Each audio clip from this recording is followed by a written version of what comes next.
Hey guys, in this video we are going to deploy our Slack clone server to Vultr.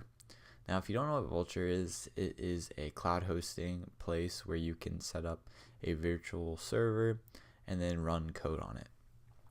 So if you'd like to follow along, you can create a Vultr account, and I'm going to show you how to create a machine and then deploy our code to it. But you could also run this on Azure, Google's cloud, or AWS, setting up an EC2 instance. Basically any virtual server, virtual private server you can set up and follow along, because all we're going to do is SSH into it and do some stuff. Now before we get into setting up our Vultr instance, I want to go over a few best practices that's recommended for setting up our Node.js image. So we want to say that we are in production, so we need to set the node env. We're not worrying about global npm dependencies, and we want to run the user as node. This is just from the Docker node image. Just when you're about to go into production, this is what they recommend. So coming over here, we're just going to say we're going to set the env to node env and just call it production. So this will set the environment variable that we want, and at the bottom we're just going to set the user to node like they recommend. And then also in a Docker compose file, instead of opening up to 8081, we're going to open up to 80 like so, and this is the file that it's expected, or the port expected by the machine. Okay, so now over here I'm just going to run docker build and rebuild the server, because I just changed the image, and notice how I am using the my public image, and we're going to push that up to the cloud afterwards. Okay, so let's create our machine. So log into Vultr or wherever you're using and just go ahead and create a new server.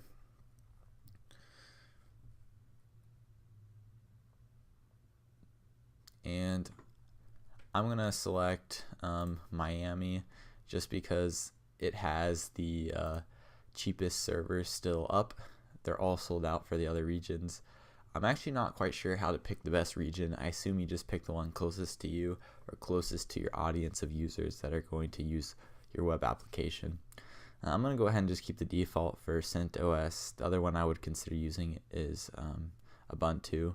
I'm not really sure what the best OS to pick for setting up our server with Docker, so I'm just going to go with the default one.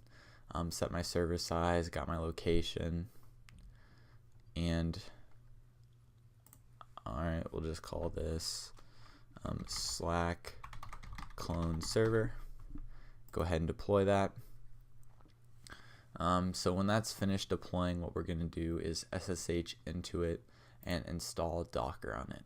So Docker has this lovely guide on how to install it on the OS that we want, and we're going to go through the regular install, but you can also, at the bottom they talk about you can install it from a package, or they have a convenience script that you can use where you can just curl the git docker and then run git docker, and it'll go ahead and set everything up for you automatically, which is really nice.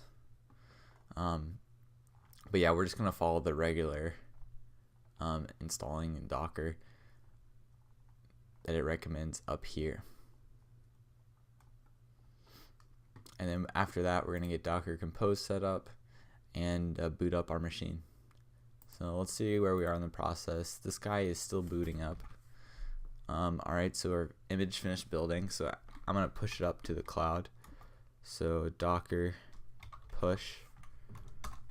So now I can pull that, and I want to make sure and change my image here to be binawad/latest. That way it makes sure to get the Slack clone off of the Docker cloud. Okay. Alright, so my machine is up. I'm just going to click on it, and cool. So here I am just going to SSH into it so we can do some stuff.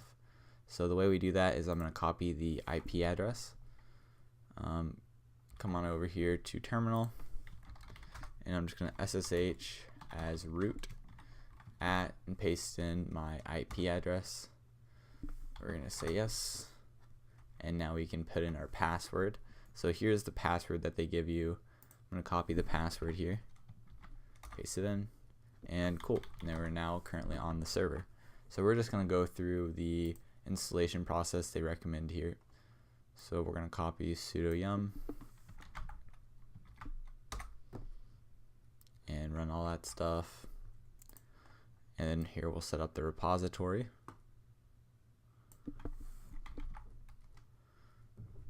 And it's determining fastest mirrors.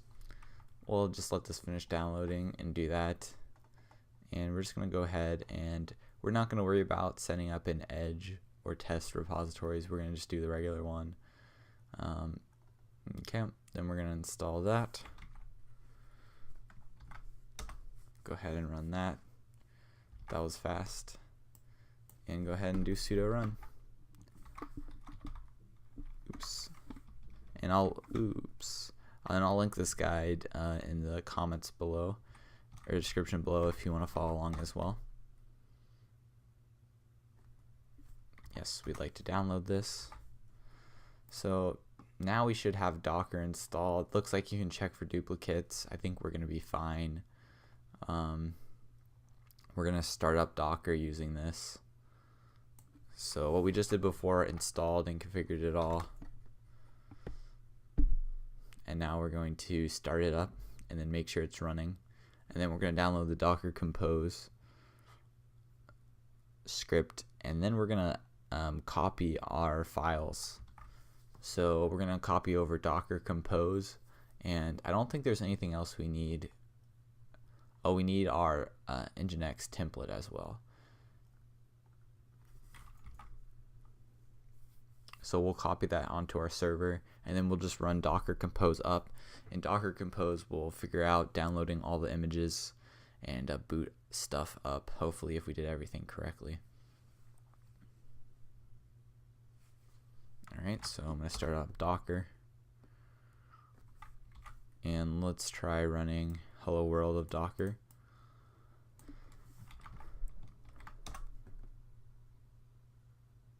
Alright, cool, let's set it up. So nice, so it looks like it was able to fetch the image, generate the message. So it looks like we have Docker all good. That's nice. This is the other thing. We want to add Docker as a, notice how we had to run sudo right there before Docker. You don't want to always run sudo. So what you can do is you can create a new user here to go ahead and set that up to have Docker in a group. And let's go ahead and do that, why not? Now I don't even have, I guess we'll just call our root user. We'll add him to the Docker root. You could also create a totally new user if you wanted to. So now I can do Docker run hello world. I'll show you guys that without needing to run sudo. Awesome. So now we're going to set up Docker Compose. So Docker Compose, they recommend installing it like so. So we're just going to copy that. And it says make sure to check the GitHub repository. I went ahead and checked. 1.8 is the latest for me, or 1.18. Make sure you're installing the latest one. Paste that in. And we're just going to follow these instructions. Change mod it. And let's see if we can get the version of it. Awesome. So now what I had to do is reboot my machine to just get Docker Compose working with Docker. Okay, you might not have to do that, but I needed to. But now we have all the dependencies that we need on our machine, and I'm not sure what the honestly the best way to set. I'm pretty much setting this all up manually, right? Going in and installing it. I'm not sure if there's what the best way. I know there's ways to automate it, so I'm curious how you guys set up your machines. But now we just installed the software we needed, and now we're just going to copy over the files. So we're going to use this. So We're going to tell it what files we want to copy over. I'm going to use Docker Compose, and then also the my site template. And I don't think there's any other files that we need. I think Docker Compose is going to set everything up. We're going to have to make a files directory and a PG data directory though. And I think other than that we are good. So then I need you to just say and grab my IP address again. So root at .ip, and I just need to put where we're going to copy the files to, and we're going to copy it to the home directory, and copy my password. Okay, so now they're on the server, and I'm just going to SSH in there. Whoops. Meant to paste in. Wrong password. Alright, cool, we're in. So now if I do an ls, we see our Docker Compose and our my site template. And all we have to do is run Docker Compose up. And okay, so this is the problem that I was talking about that I would get, and that's why I had to reboot. So it couldn't connect to Docker daemon. But if we run Docker run hello world, oh, it doesn't look like it's up either. I guess when we set this up, it doesn't start up on reboot. So we're just going to go ahead and run this again now.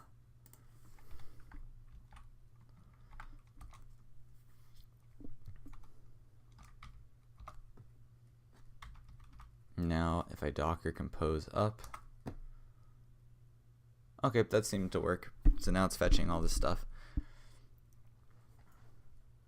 Okay, looks like our DB is set up and running. I don't see our website. Is our website crash? It created web. Looks like the web was reconnecting. And nice, looks like our website is booted up okay.